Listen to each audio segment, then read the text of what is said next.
Hi, Nick from Savage Journal. We're asking some people on the green carpet what they're doing here at CAS's Sustainability Symposium.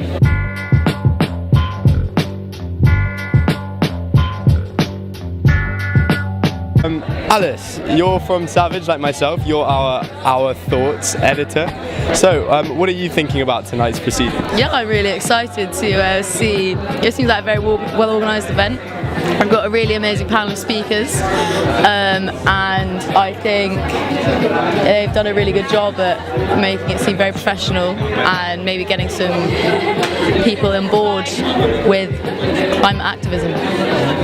I think this symposium is especially important because we're bringing together people from all disciplines, and we're building on their skill sets within their departments, and working together to talk about climate change, talk about sustainability, and generally build that discussion.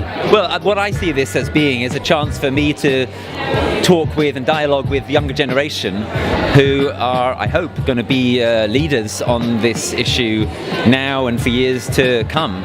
Yeah, well, I think it's going to take everybody for this effort, and the thing is, when I was at university I studied in London around the corner at SOAS, and I was certainly at the radical end of things, so I was repeatedly arrested, breaking onto airport runways and climbing on the roof of Parliament and so on.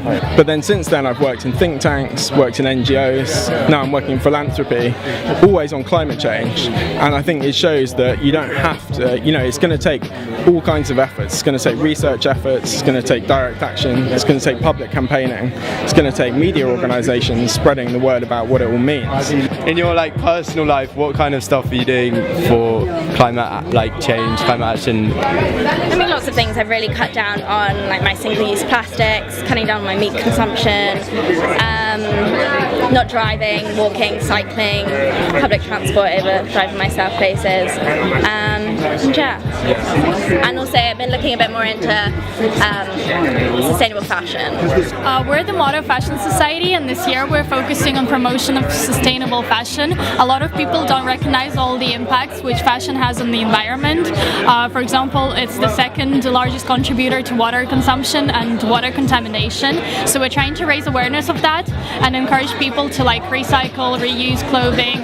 You personally, what are you doing about climate change? What have you done in your life? I've just become a vegan. Oh. Yeah, I know. Yeah, quite embarrassing. Don't want to be like, hi, I'm Asha and I'm a vegan. But no, it's making those little changes to your life, like making small behavioural changes that are going to make the bigger impact. Yeah. One thing is I use less plastic bags these days, because the Lib Dems actually got a 5p charge introduced on plastic bags from a coalition. Did they? And that's, yeah, so I guess just like lots of other people, we stopped using so many plastic bags in Sainsbury's or whatever. Well, I'm trying not to use, that much plastic, obviously, and recycle. I've encouraged all of my family to do recycling, because in Russia it's not a thing at all. It's impossible to find any recycling bins around. I personally, and the whole of my family and all of my flatmates, are using sort of washing powders, which is sustainable and environmentally friendly. We're trying not to, dry our clothes in the dryer and stuff like that. Little things which all together will make a difference in the end. What do you think about UCL's approach to climate change in the sort of microcosm that we have? So I think some things it's doing really well. So the sustainability team are really active, and the green awards that they have gets students and staff participating in that for all the departments, and I think that's great. I think personally there are some things that UCL are not doing so well on. They're not divesting from fossil fuels, and clearly we know that fossil fuel companies are the main reason why we're having global warming, and we're still investing in them. Then we're not giving a very good signal out to other organisations or even to our staff and our students that are at. Unless we get our act together, then civilization as we know it will cease to exist within about a generation. A generation being 20 years? Yeah. Okay, and this is you coming from the UK's leading green think tank? That's right, and this is based on peer-reviewed science. So is there any hope? Absolutely.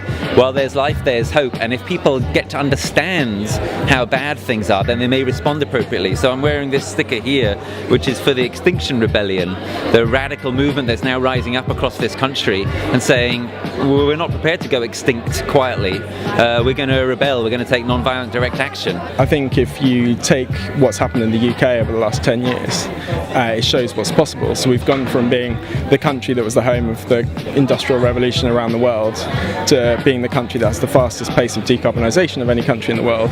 We've got CO2 emissions in the UK now that are levels not seen since the 1850s. They've fallen so dramatically. So in 10 years we've already almost completely cleaned up the electricity supply. Now we have to do the same to the transport system, the same to the heating system. But I think the story of what's happened on cleaning up electricity in the UK shows that when you put in place the policies and when things come together, it's possible to make really transformational change in very short periods of time.